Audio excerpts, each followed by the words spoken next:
I'm now going to read a piece on behalf of McGuirk.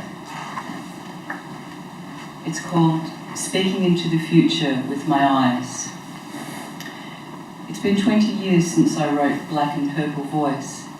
In that time I've advanced from pen and paper to communicate, to the device called a light writer, a mobile phone, and my own form of sign language. I still colour my hair bright colours and have a strong network of friends.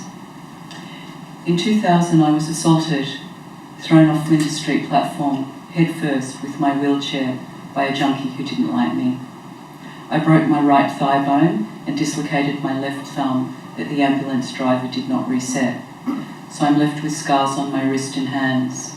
I still get hand cramps and have to wear hand splints overnight.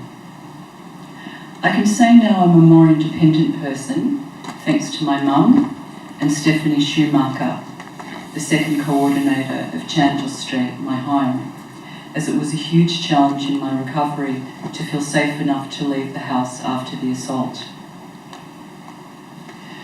Writing on my light writer is very taxing on my energy as I'm moving my hands across the keyboard and trying to breathe looking down at the screen. When I first meet new people, it appears like I'm shy and looking down, but I'm just writing on my light writer. I'm looking into a new form of communication, using my eyes to communicate. I'm not exactly sure how it works. If I feel tired and can't be bothered to type, I let the other person ramble on. Hopefully the new device will help solve the fatigue issue, but unfortunately there is not much hope for the rambling. While I spent 7 months bedridden, mending my broken leg, I lost a lot of skills like driving my wheelchair safely and communicating faster on my light writer. I was slow, but I still noticed the difference. Communication got harder and harder and continues to as I get older. I miss the days when I would choose my own adventure, going into the city without a carer, going to the suburbs to find an obscure record shop, getting lost most days but always finding my way home.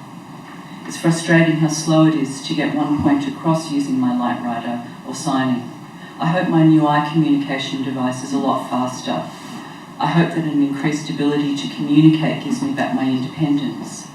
I hope one day I have the independence to go without a babysitter and do whatever I like without thinking, oh no, we better get back before the shift ends.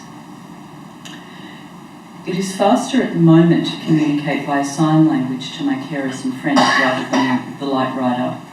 When new staff members come to work with me, I use the light writer to overcome the communication barrier until they learn my form of sign language. Unfortunately, a lack of communication can result in situations like my housemate's toothbrush being used on my teeth. My routine is disrupted, and routine is important not only for my physical comfort, but I need to feel safe in my own home. In conclusion, I think this eye communication gadget will take over from the light writer. I still have my phone and my own form of sign language to communicate. I hope my new eye communication gadget will take me into the future, and I hope to write part 3 of Black and Purple Voice in the next 20 years.